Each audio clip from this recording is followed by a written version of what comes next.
भारती। सखी सहेली। सखी सहेली के श्रोताओं को राजश्री त्रिवेदी और दीपा माहेश्वरी का नमस्कार।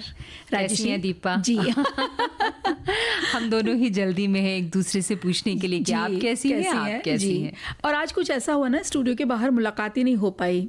कहीं आप कुछ किसी तैयारी में लगे थे, हम तैयारी में लगे थे, लेकिन कोई बात नहीं। अब 1 घंटा हम बिल्कुल साथ हैं अपनी सखियों के साथ और श्रोता भाइयों के साथ। बिल्कुल। और आज हम क्या परोसने वाले हैं, हमारे व्यंजन क्या हैं आज के? व्यंजन देखिए ऐसा है कि अभी इन दिनों में या पिछले हफ्ते में क्या कुछ अच्छा बनाया, हम तो चाहते हैं सखियां और श्रोता भाई बताएं क्या अच्छा लगता है खाना, तो उसकी विधि बताएं। तो हमने जो बनाया था ना कल, जो घर में सबको अच्छा लगा, मैं तो वो बताने वाली हूँ। बहुत बढ़िया। वैसे दीपा, मैं व्यंजन से ये समझ के आपसे कही थी बात मैंने जी कि आज हम क्या क्या परोसने वाले हैं, मतलब कि सखी विशेष में आज क्या है? देखिए, एक चाट परोसेंगे और एक हम आइसक्रीम। अच्छा सुनो तो, मुझे लगता है आपने अभी मेरी बात नहीं समझी जी। मेरा कहने का मतलब आज हमारे प्रोग्राम में क्या क्या आइटम है। व्यंजन तो है, उसके अलावा हम चाह रहे हैं कि हमारे श्रोताओं ने बहुत सारे कमेंट्स लिखे हैं, लेकिन हम उनसे समझना चाहते हैं कि बच्चों को गंध और स्वाद इसके पहचान कैसे सिखाएंगे। तो हम तो ये बातें यहाँ उनसे करेंगे ही। उन्होंने अपने घर में अपने बच्चों को किस तरह बताया है, कैसे रंगों की पहचान और आकारों की पहचान समझाइए, तो वो संदेशों से हमें इस बात को बताएं। बिल्कुल। और साइबर अपराध से बचें, कैसे बचें, हम इस पे भी बात करेंगे। बिल्कुल। और सखी विशेष शुक्रवार को होता है राजश्री, तो कल पुण्यतिथि है आशापूर्णा देवी की। चूँकि कल हम मुलाकात उनसे नहीं कर पाएंगे हमारे सखियों से, तो आज हम उन्हें श्रद्धांजलि देंगे। बिल्कुल। उसके लिए उस शब्द छंद का नाम है जय जय गोविंद। दादी जय जय गोविंद कह रही हैं, यानी दादी अब गंगा स्नान करने के लिए निकल रही हैं। निकलना शब्द उसे बेहद रोमांचित करता है। किसी को निकलते देखा कि हृदय खुशी से नाच उठता, मानो कहीं अनंत रहस्य का असीम भंडार हो, असीम विस्मय की दुनिया हो, जहाँ खुशियाँ ही खुशियाँ। अच्छा लगे ऐसी एक जगह इस घर का चौखट पार करते ही मिल जाएगी वो निधि। अतएव दादी जी निकलने वाली हैं। इस बात की आहट लगने के बाद लेटे रहना असंभव हो जाता। कौतूहल की शायद ये अकुलाहट होती थी। चेतना की प्रथम प्रेरणा तो कौतूहल ही है। राजश्री, हमारे सभी श्रोता भी समझ गए होंगे कि ये दृश्यांतर जो आशापूर्णा देवी ने उपन्यास लिखे उसका अंश है और साहित्य यात्रा के प्रस्थान बिंदु के पीछे की ताकत को बताता है। उनकी साहित्यिक चेतना का प्रेरणा बिंदु वो कौतूहल ही है जो निकलने की जिज्ञासा से उत्पन्न हुआ है। ज्ञानपीठ पुरस्कार प्राप्त पहली महिला साहित्यकार आशापूर्णा देवी का जीवन जितना सरल रेखा सा दिखाई देता है, उतनी ही सीमाओं में जकड़ा हुआ है। जी, लगभग 100 उपन्यास से अधिक उन्होंने लिखी और 225 से अधिक साहित्यिक कृतियाँ रचने वाली आशापूर्णा देवी का जन्म 8 जनवरी 1910 को कोलकाता में हुआ। उनके परिवार में दादी का बहुत शासन चलता था राजश्री, और दादी की इतनी पाबंदी होती थी कि लड़कियों को पढ़ाया नहीं जाएगा, ये वो मानती थी और उसको इस बात का वो पालन भी करवाती। यही कारण है कि माँ जो सुदीक्षित थी, फिर भी माता जो इतनी पढ़ी लिखी होने के बावजूद भी वो आशापूर्णा देवी को बचपन में कोई औपचारिक शिक्षा नहीं दिलवा सकी। लेकिन कौतूहल कहाँ बाधाओं से बंधे रहता है। बिल्कुल सही। जब भाइयों को पढ़ाया जाता था ना, तो नन्ही आशापूर्णा पास बैठकर सुना करती थी और इस तरह शिक्षित होती रही। मात्र 13 साल की उम्र में उन्होंने एक कविता लिखकर चुपके से बच्चों की एक पत्रिका को भेज दी। कविता का शीर्षक था बायरे डाक, यानी बाहर की दुनिया की डाक। हम आपको बता दें कि बांग्ला भाषा की उपन्यासकार थी वो। जी बिल्कुल। और एक संदेश कुछ इसी बारे में आया है, उनके आरंभिक जीवन के बारे में। ये हमारे एक श्रोता लिख भेजते हैं कि आशापूर्णा देवी मध्यम वर्गीय परिवार से थीं, पर स्कूल कॉलेज जाने का उन्हें अवसर कभी नहीं मिला। उनके परिवेश में उन सभी निषेधों का बोलाबाला था जो उस युग के बंगाल को आक्रांत किए हुए थे, लेकिन पढ़ने, गुनने और अपने विचार व्यक्त करने की भरपूर सुविधाएं उन्हें शुरू से मिलती रही। उनके पिता कुशल चित्रकार थे, माँ बांग्ला साहित्य की अनन्य प्रेमी और तीन भाई कॉलेज के छात्र थे। जाहिर है उस समय के जाने माने साहित्यकार और कला शिल्पियों के निकट से देखने जानने का अवसर आशापूर्णा देवी को आए दिन मिलते रहे। ऐसे परिवेश में उनके मानस का ही नहीं, कला चेतना और संवेदनशीलता का भी भरपूर विकास हुआ। अब परिवार में भले ही बंधन थे, लेकिन उन्हें बाहर जाने की कोई इतनी इजाज़त नहीं थी, तो बाहर के संसार की झलक मिल जाए तो उनका सजग मन इधर से समूचे घटना चक्र की कल्पना कर लेता। इस प्रकार देश की स्वतंत्रता संघर्ष, असहयोग आंदोलन, राजनीति के क्षेत्र में नारी का पदार्पण और फिर पुरुष वर्ग की बराबरी में दायित्वों का निर्वाह, यह सब कुछ उनकी चेतना पर अंकित हुआ। जानती हैं, उनकी कविता बायरे डाक, ये कविता न केवल छपी बल्कि संपादक ने आशापूर्णा देवी से आग्रह किया कि वे और लिखें। बस फिर क्या था, लेखक आशापूर्णा देवी का रचनात्मक सफर शुरू हो गया। मात्र 15 वर्ष की आयु में आशापूर्णा देवी का विवाह हो गया, लेकिन पति ने उनके लिखने पढ़ने को लेकर समर्थन दिया और उन्होंने लिखना जारी रखा। जी, ये बहुत ज़रूरी था कि भाई घर में शादी उन दिनों बहुत जल्दी हो जाया करती थी, लेकिन उन्हें अपने पतिदेव का भी पूर्ण समर्थन मिला। तो शुरुआती समय में ज़्यादातर वे पुस्तकें बच्चों के लिए लिखा करती थी। करीब 27 वर्ष की उम्र में 1936 में उन्होंने पहली कहानी जो वयस्क पाठकों के लिए लिखी, पत्नी ओ प्रेयोशी, जो कि आनंद बाजार पत्रिका में छपी, और इसके बाद आया उनका पहला उपन्यास प्रेम ओ प्रयोजन। उनके उपन्यास और कहानियों के में जो स्त्री पात्रों की पीड़ा वो जो दर्शाती थी, और सामाजिक रूप से स्त्रियों के लिए जो बनाई गई जो बेड़ियां थी ना, उनके सच को वो बड़े कहना चाहिए क्रांतिकारी स्वभाव की जैसे एक पहचान देती थी। बिल्कुल। और उनकी सबसे चर्चित पुस्तक श्रृंखला 3 भागों में आई थी। प्रथम प्रतिश्रुति, स्वर्णलता व बकुल कथा। 3 पीढ़ियों की कहानी कहती है ये। समकालीन बांग्ला साहित्यकार महाश्वा देवी उनके लिए कहती हैं कि प्रथम प्रतिश्रुति आशा दी की कथा त्रयी की पहली कड़ी है। जी, और उसके बाद 2 कड़ियाँ स्वर्णलता और बकुल कथा, ये एक दूसरे के जैसे पूरक हैं, और इन तीनों कृतियों के जरिए आशापूर्णा जी ने विगत, मध्य और वर्तमान काल की 3 पीढ़ियों के सामाजिक इतिहास को पाठकों के सामने जैसे उजागर कर दिया। और उनके मन में हमेशा सवाल उठता था दीपा कि इंसानों के बीच इतनी अंतर क्यों है, इतनी असमानताएं क्यों हैं, जीवन के हर क्षेत्र में स्त्री को अधिकारों से क्यों वंचित रखा गया है। आशापूर्णा देवी की कृतियों में विद्रोह तो रहता ही था, लेकिन रोष नहीं था। जी, वे मन के भावों को सहज सरल भाषा और दैनिक व्यवहार के क्रियाकलापों से उजागर किया करती थी। जी, देखिए अब राजेश्वरी, कितनी प्रेरणादायक बात है ना कि केवल बांग्ला भाषा ही जानने वाली आशापूर्णा देवी का साहित्य कई भाषाओं में अनुवादित हुआ और दुनिया में करोड़ों पाठकों के दिलों तक पहुंचा भी। शायद यही कारण है कि उनके छोटे, कहते हैं वो बड़ी छोटे कद की थी, और उन्हें रसोई की साहित्यकार कहा जाता था। इसका मतलब कि उन्हें वो ज़्यादातर जो रचनाएं उनकी रही होंगी वो रसोई घर में उपजती होंगी। रसोई घर में, जी। इसका कारण ये था कि वे दिन में घर गृहस्थी संभालती थी और रात में कलम थाम कर साहित्य रचा करती थी। एक साक्षात्कार में उन्होंने कहा था कि मेरे लिए गृहस्थी मेरी धरती है और साहित्य सृजन मन का आकाश। मेरी निगाहें आकाश पर लगी रहती जबकि पैर धरती पर रहे। मैंने कभी एक दूसरे को यानी गृहस्थी और साहित्य को एक दूसरे का पूरक या प्रतिस्पर्धी नहीं माना, बल्कि दोनों मेरे लिए समानांतर रहे। क्या बात है, यानी कि दिन भर काम करना और फिर रात को बैठकर लिखना। तो उस वक्त भी कुछ न कुछ रचनात्मकता होती थी जब वो अपने किचन में होती थी, और फिर जो दिन भर उन्होंने अपने जहन में पकाया है उसे वो कागज पे परोसती थी रात के वक्त। जी, और एक संदेश आया जहाँ पर उन्होंने क्या क्या पुरस्कार प्राप्त किए ये बता रहे हैं। तो अभी हम ये बात करें या एक दो किताबों का नाम आप ले सकती हैं, उसके बाद हम ब्रेक लेंगे और फिर ब्रेक के बाद वापस बताएंगे। जी, तो ज्ञानपीठ पुरस्कार उन्हें 1976 में मिला, ये बहुत से हमारे श्रोता और सखियाँ जानती हैं, और पद्मश्री से भी सम्मानित किया गया।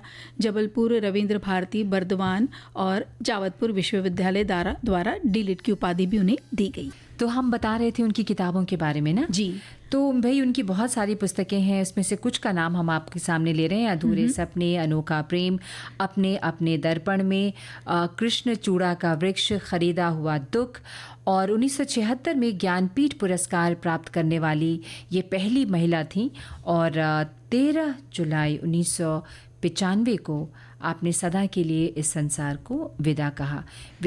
उन्होंने पुराने रीति रिवाजों और रूढ़िवादी परिवेश से निकलकर अपनी एक अलग पहचान बनाई। और अब हम साइबर अपराध का जो डर हम सबके भीतर है, मुझे भी बहुत डर लगता है, जानती हो दीपा। कई बार कई तरह के फ़ोन आते हैं, बैंक का नाम लेकर, और बिल्कुल उसी अंदाज में कि ये दबाएं ये जानकारी लेने के लिए। एक बार तो मैंने अपने बैंक में फ़ोन कर दिया था, वो जो हमारे पर्सनल रिलेशंस होते हैं ना, पीआर होते हैं, उनको, और मैंने पूछा कि बैंक से ऐसा फ़ोन आया। उन्होंने कहा एकदम से नहीं, बैंक कोई फ़ोन इस तरह के नहीं करता। हाँ, देखो ना ये कितनी, और हम लोग अक्सर ज़्यादा उस पर गहराई से सोचते नहीं हैं और तुरंत हम बता देते हैं जो वो पूछना चाह रहे हैं। और हम जब तक कि वो बातें आगे बढ़ती है, पता चलता है बैंक के अकाउंट से बहुत सारा पैसा निकल चुका है। लेकिन इस सब चीज़ों से न घबराते हुए हम क्या क्या कर सकते हैं, कैसे हमें सतर्क रहना है, यही हमें बात करना है। देखिए ना राजेश्री, आज दुनिया भर में सबसे ज़्यादा साइबर अपराध हमारे जो कई देशों में होता है ना, उसमें हमारा देश भी शामिल हो चुका। परंतु तो इससे घबराने और तनाव लेने के बजाय खुद को कैसे बचाना है, इस बात की जानकारी हमें पढ़ानी चाहिए, है ना। बिल्कुल। और हम ऐसे इस बात को समझा सकते हैं दीपा कि हम जब भी मॉल में कुछ खरीदारी करते हैं तो बिलिंग काउंटर पर जाते हैं। वहाँ मौजूद कर्मचारी हमसे पूछते हैं कि आप पहली बार शॉपिंग कर रहे हैं या पहले भी कर चुके हैं, और हमारा मोबाइल नंबर मांगते हैं। कई लोग अपना मोबाइल नंबर देने से पहले घबराते हैं, लेकिन ऑनलाइन शॉपिंग का यही तरीका है कि वो मोबाइल नंबर तो मांगेंगे, हमें OTP आएगा, OTP हम उन्हें देंगे और पेमेंट आगे होता है। पूरी जानकारी न होने की वजह से हम में से कई लोग अपना मोबाइल नंबर कहीं भी शेयर करने से घबराते हैं। बिल्कुल। और कई लोग जिन्हें ऑनलाइन भुगतान या QR कोड या OTP या मैसेज, ये जब भी इसका कोई लिंक आ जाता है ना, तो राजेश बहुत डर जाते हैं सब लोग। और देखो, कहीं देखा जाए तो स्वाभाविक भी है, क्योंकि लगातार बढ़ते साइबर जो ये अपराध हो रहे हैं, क्राइम्स हो रहे हैं, लोगों के मन में एक डर पैदा कर रहा है। उससे उनको जो एक मानसिक सामाजिक रूप से भी वो कहीं ना कहीं उन्हें प्रभावित भी कर रहा है। तो साइबर क्राइम विशेषज्ञ जो इनकी जो एक अंतर्राष्ट्रीय टीम है, उनके अनुसार इस तरह के अपराधों के मामले में हमारा देश 10वें नंबर पे आता है विश्व में। बताओ। तो भाई इसमें अग्रिम शुल्क भुगतान यानी एडवांस फीस पेमेंट से जुड़ी धोखाधड़ी को सबसे आम अपराध बताया गया है। RBI के अनुसार कार्ड और इंटरनेट द्वारा किए भुगतान से जुड़े फ्रॉड की संख्या वित्त वर्ष यानी 2024 में लगभग 30,000 तक पहुंच गई है। तो भाई ये सोचने की तो बात बिल्कुल है, और इस पे समझने की भी बात है कि ये इसका असर क्या होता है। तो देखिए, मस्तिष्क पे तो बिल्कुल इसका असर पड़ेगा। जैसे साइबर अपराध से जुड़े मामले हम रोज़ सुनते हैं, तो जब बढ़ते साइबर अपराध का डर लोगों के मन में आता है तो व्यवहार पे भी वो प्रभावित करता है।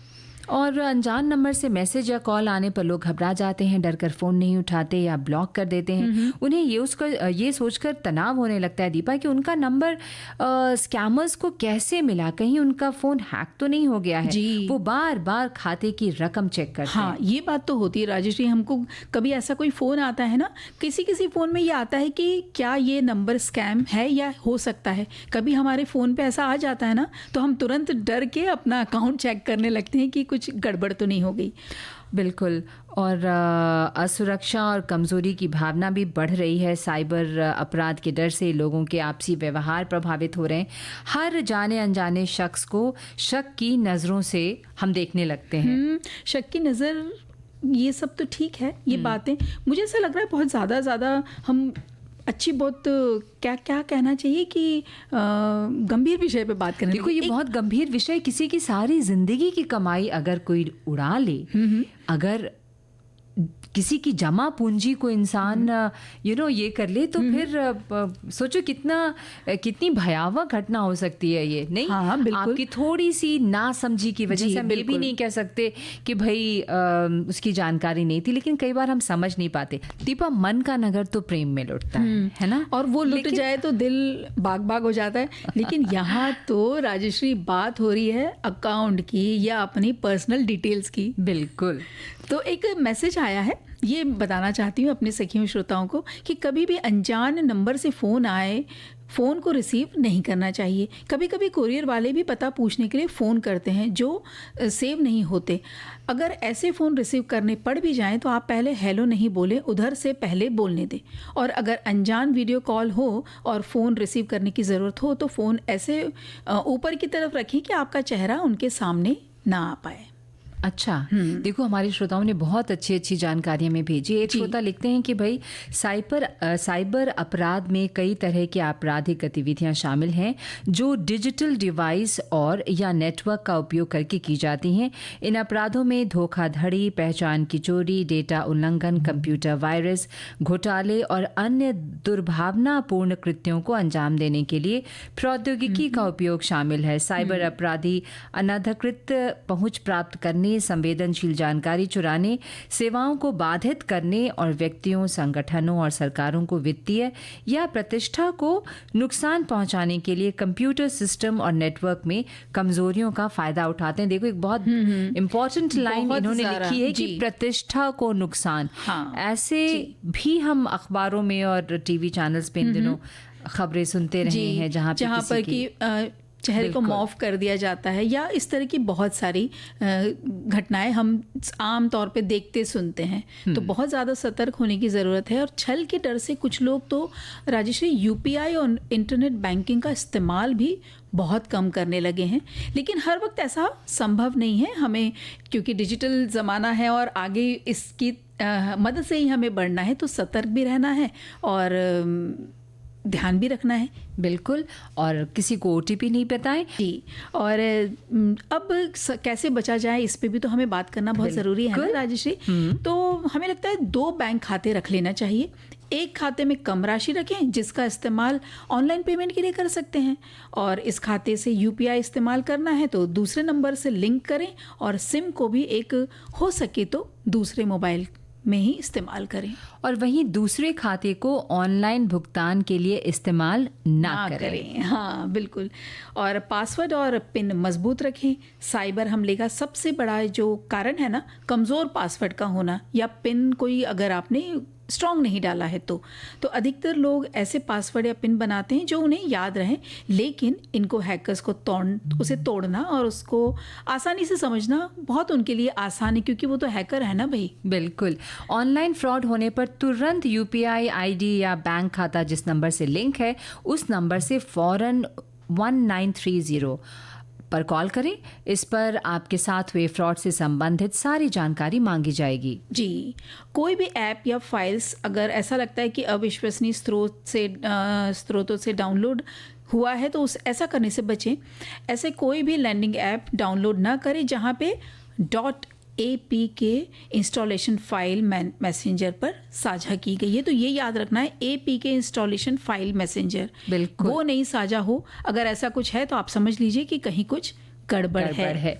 आजकल सोशल मीडिया पर आकर्षक सामान दिखाकर खरीदने का लिंक भी पोस्ट करते हैं, उन पर क्लिक करने से तो बिल्कुल बचें। जी बिल्कुल। और इसी तरह फ्री टॉक टाइम या डिवाइस मिलने के जो दावे करते हैं ना, कई लिंक आते हैं ऐसे राजश्री, तो वेबसाइट HTTPS यहाँ से शुरू होना चाहिए। अगर वेबसाइट HTTP से शुरू हो रहा है तो ये सुरक्षित नहीं है। वो जो छोटा सा S है उस पर ध्यान रखना बहुत ज़रूरी है। और अगर कोई दुकानदार आपको मैसेज पर लिंक भेजता है तो उसे ध्यान से पढ़ें, उसके बाद उस पर क्लिक कर सकते हैं। जी। किसी दुकान पर QR कोड स्कैन करने के बाद उसको उस पर खाता धारक का नाम आता है। अगर उस पर दुकान का नाम आ रहा है तो आप उस पर भुगतान कर सकते हैं। लेकिन अगर किसी व्यक्ति का, किसी इंसान का नाम आ रहा है तो आप उस दुकानदार से जांच ज़रूर कर लीजिए, पूछ लीजिए कि भाई इस नाम से देखिए पेमेंट के लिए नाम आ रहा है तो मैं इस पर पेमेंट करूं या नहीं। आरटीओ, बिजली या अन्य सरकारी काम हमेशा दिन में होते हैं। अगर कोई एजेंट आपका काम करने के लिए शाम को 6 बजे के बाद ओटीपी मांगता है या भुगतान करने के लिए कहता है तो उससे बिल्कुल मना कर दें। जी, आजकल सभी बिल मोबाइल पर ही आते हैं और अगर कोई बड़ी कंपनी या ब्रांड ख़रीदारी के बाद ओटीपी और फीडबैक की लिंक भेजती है तब भी आप उस मैसेज को अच्छी तरह से पढ़ें। मैसेज पर कंपनी का नाम होना बहुत ज़रूरी है, ये ज़रूर चेक करना आवश्यक है। लिफाफे या पार्सल आने पर खाली पैकेट फेंकने से पहले उस पर से अपना मोबाइल नंबर मिटा दें। हाँ, फोन पर ये बहुत ज़रूरी है ना? बिल्कुल, फ़ोन पर किसी को भी अपना आधार या खाता नंबर नहीं बताएं। जी, रोज़ साइबर अपराध से जुड़े मामले सुनने में तो हम अक्सर ही आते हैं राजश्री। घबराने के बजाय पीड़ितों ने कहाँ गलती की और विशेषज्ञ ऐसे मामलों में क्या सलाह देते हैं, थोड़ा इसके बारे में पढ़ते रहिए और सतर्क रहिए, जागरूक रहिए। साइबर अपराध को लेके देखिए बहुत सारे मैसेजेस आए हैं और सभी को ये बताना भी बहुत ज़रूरी है कि हमारे सखियां और श्रोता भाई क्या सोचते हैं। मेलवेयर साइबर हमले का सबसे आम प्रकार है क्योंकि इस शब्द में कई उपसमूह शामिल हैं, जैसे ransomware, Trojan, spyware, virus, worms, keyloggers, bots, cryptojacking और किसी भी अन्य प्रकार के मेलवेयर हमले जो दुर्भाग्यपूर्ण तरीके से सॉफ्टवेयर का लाभ उठाते हैं। एक श्रोता ने लिखा है दीपा कि साइबर अपराध आजकल के दौर में एक ऐसी स्थिति है जिससे हर एक देश उलझ रहा है। ये ना सिर्फ एक चुनौती है बल्कि एक गंभीर मसला है। ये अपराध टेक्नोलॉजी के माध्यम से कंप्यूटर ब्रीच, डेटा की चोरी तथा फेक कॉल्स या ईमेल स्कैम में एक अहम योगदान को पूरा करता है। मोबाइल की घंटी बजने पर, अच्छा ये एक दूसरे श्रोता का संदेश है, आप पढ़ दो इसको। जी, आप पढ़ लीजिए। मोबाइल की घंटी बजाने पर जब कॉल रिसीव की तो उधर से फ़ोन आया, आप अपना KYC जमा कीजिए नहीं तो आपका पैसा ब्लॉक कर दिया जाएगा। बेहद तैश में आकर बोल रहे थे। मुझे लगा बैंक वाले तो ऐसा नहीं बोलते हैं, पर मैं यही समझी कि अगर बैंक वाले हैं तो इन्हें भी मैं समझा ही दूं कस्टमर से कैसे बोला जाता है। मैं भी बोली आप बैंक के हैं या रिजर्व बैंक है, ज़रा बंद करके देखिए तो मैं आपको बताती हूँ। सिर्फ मुझे पता चलना चाहिए कि आप कहाँ से बोल रहे हैं। फ़ोन कट गया और मैं उस पर रिंग करती रही, किसी ने फ़ोन रिसीव नहीं किया और बाद में फिर वो स्विच ऑफ आने लगा। देखिए किस तरह से इन्होंने बताया अपने बारे में, इनके साथ भी हुआ ऐसा। और हमारे एक श्रोता थोड़े से मजाकिया अंदाज में बता रहे हैं कि लुटे कोई मोबाइल का नगर बनकर बोगस साथी। इससे बचिए। RBI बार बार समय समय पर सावधानी हम रहने के लिए हमें कहता है, फिर भी हम अनजाने में फ़ोन कॉल से संबंधित फ़ोन कॉल से हम फंसी जाते हैं। और पासवर्ड प्रबंधक, ऐसा करके एक हमारे श्रोता भेजते हैं कि साइबर अपराधी अक्सर पासवर्ड क्रेडेंशियल पर हमला करते हैं। सुरक्षित हैक करने में मुश्किल पासवर्ड बनाने के अलावा पासवर्ड मैनेजर ऐसे सॉफ्टवेयर एप्लीकेशन है जो एन्क्रिप्टेड डेटाबेस में कई लॉगिन क्रेडेंशियल्स को सुरक्षित रूप से संग्रहित करते हैं, जिनमें से सभी एक मास्टर पासवर्ड के पीछे लॉक होते हैं। पासवर्ड मैनेजर आमतौर पर संगठनों, दूरस्थ टीमों और व्यक्तियों द्वारा वेब सर्फिंग करते समय अतिरिक्त सुरक्षा प्रदान करने के लिए उपयोग किए जाते हैं, जबकि पासवर्ड को सुरक्षित स्थान पर सुरक्षित रूप से बनाए रखते हैं। सबसे आम पासवर्ड मैनेजर में i1 पासवर्ड, KeePass या LastPass और एप्पल का iCloud की चेन शामिल है। हालांकि कुछ पासवर्ड मैनेजर जोखिम के साथ आते हैं।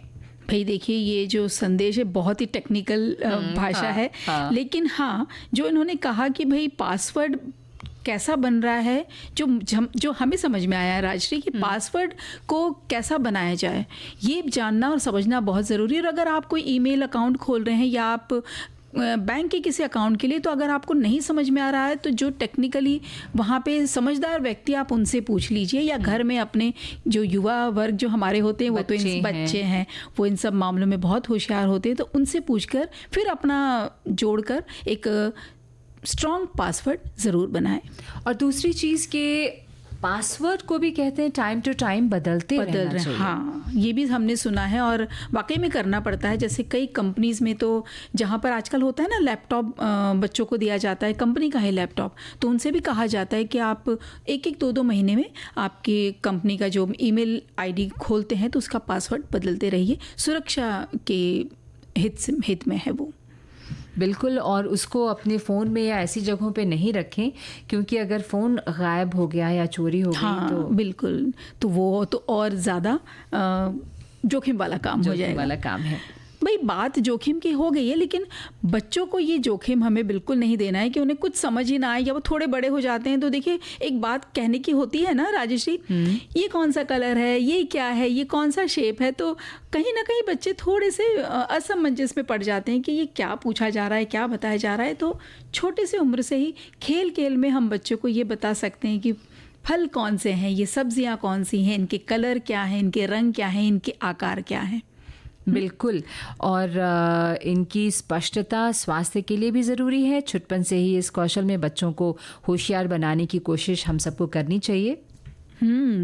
बात हो रही थी कि कैसे बच्चों को स्मेल यानी गंध और स्वाद की समझ बताई जाए। तो कुछ नए नए तरह के दिलचस्प खेल बच्चों के साथ खेल सकते हैं, जिसके लिए ना तो कोई गणित की ज़रूरत है और ना ही कोई रणनीति की ज़रूरत है। लेकिन हाँ, छोटे बच्चों के लिए रणनीति तो बहुत करनी पड़ती है भाई। बस इसे खेलने के लिए चाहिए घर में मौजूद कुछ छोटी छोटी चीज़ें और थोड़ा सा पेशेंस, सब्र। मुझे लगता है दीपा, थोड़ा सा सब्र नहीं, बहुत सारे सब्र की ज़रूरत होती है, क्योंकि बच्चे क्योंकि जो ऊर्जा है ना उसको हम कहीं उसके साथ साथ चल ही नहीं पाते हैं ना। बिल्कुल, इन्हीं से खेलेंगे ये खेल जो आपके बच्चे की इंद्रियों की क्षमता यानी देखने, सुनने, सूंघने, स्वाद लेने और छूने के गुण को निखार देंगे।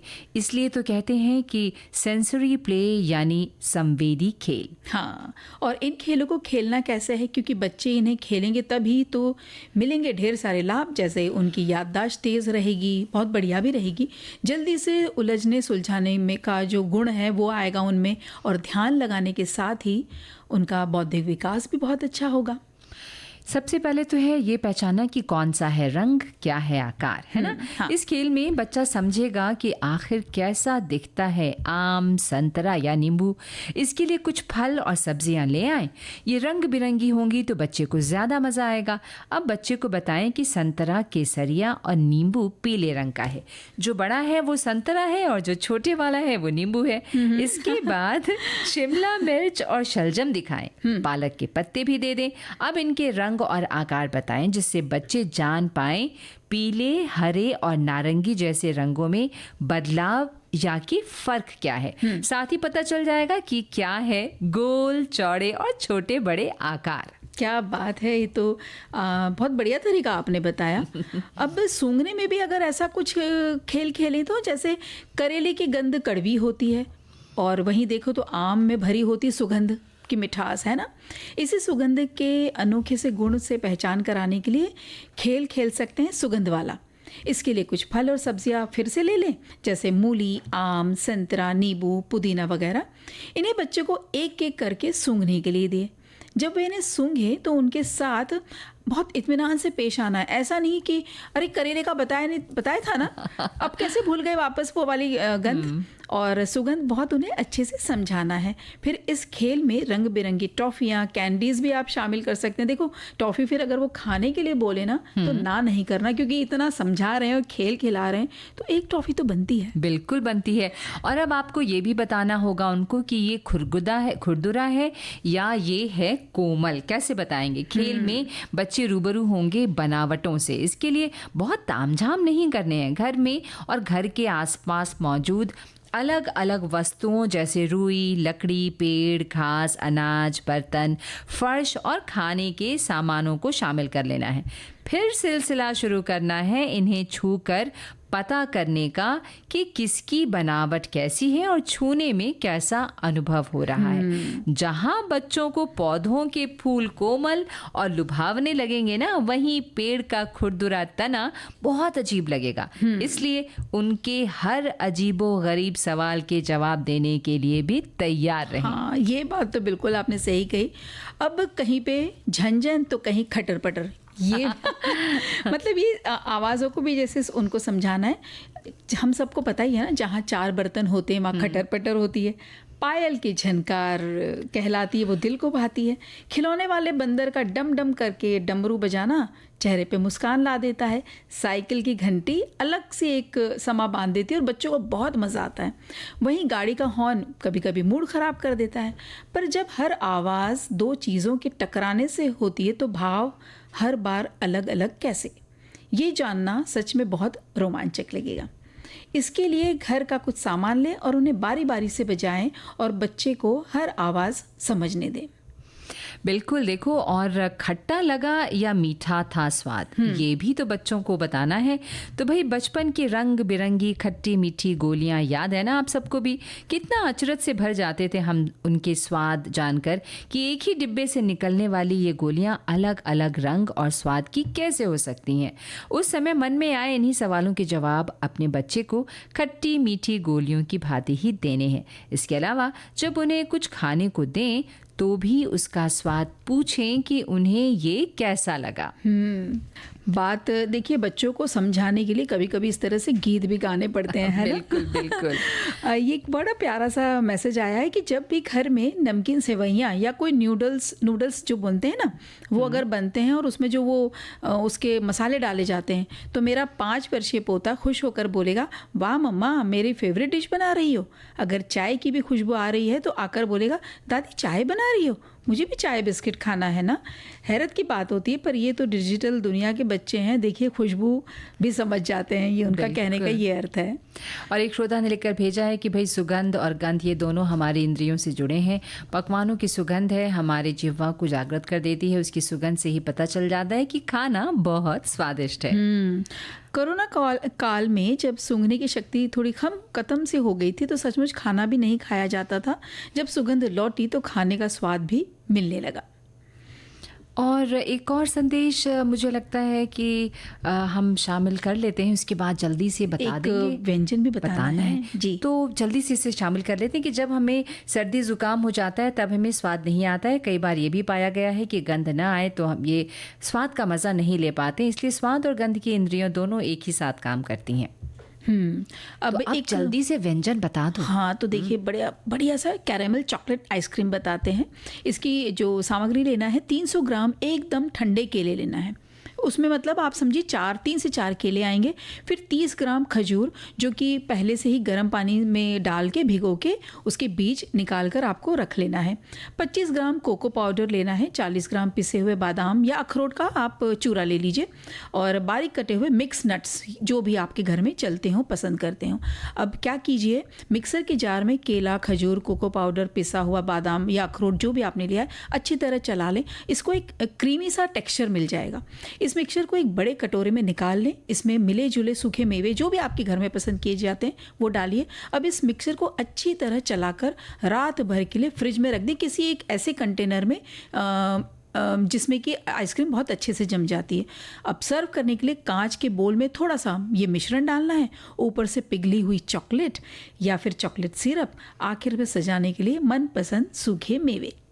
क्या ये बन गया है आपका कैरेमल चॉकलेट आइसक्रीम।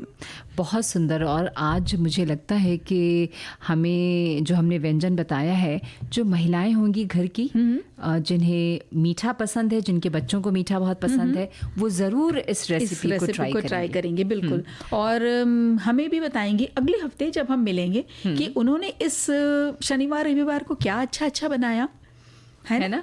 और भी कुछ बताने वाली हो क्या? हमारे पास 1 मिनट का समय है, तो तुम चाहो तो एक और रेसिपी हम बता सकते हैं। चलिए बिल्कुल बता देते हैं। तो ये है मुरादाबादी दाल चाट। तो किचन में अगर धुली मूंग की दाल बच गई है तो इस पर घर पर ही मुरादाबादी जो दाल चाट है वो बना सकते हैं। कैसे? बची हुई धुली हुई मूंग की दाल या धुली हुई रख लें, 1 कटा प्याज, 2 बारीक कटी हरी मिर्च, 1 बारीक कटा टमाटर, आधा चम्मच जीरा पाउडर, कुछ मठरी या पपड़ी उसको मतलब चूर के डालना है, 1 चम्मच हरे धनिए की चटनी, 1 चम्मच इमली की चटनी और हरा धनिया। तड़के के लिए लीजिए थोड़ा सा घी, 2 सूखी कश्मीरी लाल मिर्च। बनाना कैसे है? बची हुई दाल में प्याज, टमाटर, हरी मिर्च, जीरा पाउडर, हरे धनिए के पत्ते और इमली की चटनी डाल के मिला लें। इसी में मठरी को हाथों से तोड़कर डालें। तड़के के लिए घी गर्म करके लाल मिर्च का तड़का डाल दें। इसे दाल चाट के ऊपर डाल दीजिए। साथ में ऊपर से धनिया बुरक दीजिए, वो बारीक वाली सेव होती है वो बुरक दीजिए, कटा हुआ कच्चा प्याज, और आनंद लीजिए। क्या बात है। आप ये रेसिपी ज़रूर बनाइए, हमें ज़रूर खिलाइए। इसी उम्मीद के साथ मैं राजश्री त्रिवेदी और दीपा माहेश्वरी लेते हैं इजाजत। नमस्कार। विविध भारती